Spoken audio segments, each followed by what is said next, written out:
1969 November 8న Mahabubnagar జిల్లాలో ఉన్న కొండారెడ్డిపల్లె దగ్గరలో గంగూర్ అనే గ్రామంలో యనుమల నరసింహారెడ్డి, రామచంద్రమ్మ దంపతులకు జన్మించాడు రేవంత్ రెడ్డి. రేవంత్ అమ్మానాన్నలు వ్యవసాయం చేసేవారు. రేవంత్ రెడ్డి వాళ్ళు 8 మంది తోబుట్టువులు.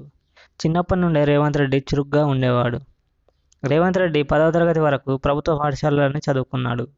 ఇంటర్ ప్రైవేట్ కాలేజీలో చేశాడు. డిగ్రీ కోసం హైదరాబాద్ వచ్చి ఏవీ కాలేజీలో BA పూర్తి చేశాడు. డిగ్రీ పూర్తయ్యాక పెయింటర్గా కెరియర్ మొదలుపెట్టాడు. ఇలా వ్యాపారంలో ముందడుగేసుకుంటూ ఆర్థికంగా బలపడ్డాడు రేవంత్ రెడ్డి. కేంద్ర మాజీ మంత్రి, Congress party senior leader Jaipal Reddy తమ్ముడి కూతురు గీత గారిని ప్రేమించి పెళ్లి చేసుకున్నాడు. వీరికి ఒక కూతురు కూడా ఉంది. రేవంత్ రెడ్డి మొదటగా 2003లో కేసీఆర్ సమక్షంలో TRSలో చేరాడు.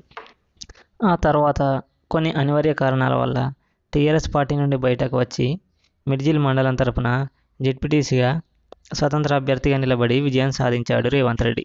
ఆ తర్వాత 2007లో జరిగిన మహబూబ్నగర్ స్థానిక ఎన్నికల్లో స్వతంత్రంగా శాసనమండలి అభ్యర్థిగా పోటీ చేసి ఎమ్మెల్సీగా ఎన్నికయ్యాడు. ఈ విజయమే రేవంత్ రెడ్డిని తెలంగాణ మొత్తం తెలిసేలా చేసింది.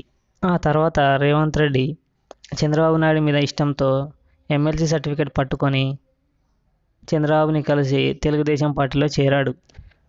2009లో కొడంగల్ నియోజకవర్గం తరఫున పోటీ చేసి కాంగ్రెస్ అభ్యర్థి రావులపల్లి గురునాగిరెడ్డిపై 7,000 పైన మెజార్టీతో విజయం సాధించాడు. ఆ తర్వాత తెలంగాణ, ఆంధ్రప్రదేశ్ వేరయ్యాక చంద్రబాబు నాయుడు రేవంత్ రెడ్డిని కాంగ్రెస్ పార్టీలో చేర్పించాడు. రేవంత్ రెడ్డిని ఓడించడానికి కేసీఆర్ తక్కువేమీ తినలేదు. 2018 ఎలక్షన్లో రేవంత్ రెడ్డి నిల్చుంటున్న కొడంగల్ పైనే చరిత్రలో ఎన్నడూ లేని విధంగా ఒక నియోజకవర్గంపై 150 కోట్లు ఖర్చు పెట్టి మరి రేవంత్ రెడ్డిని ఓడించాడు. అయినా కూడా రేవంత్ రెడ్డి ఏమీ బెదరలేడు.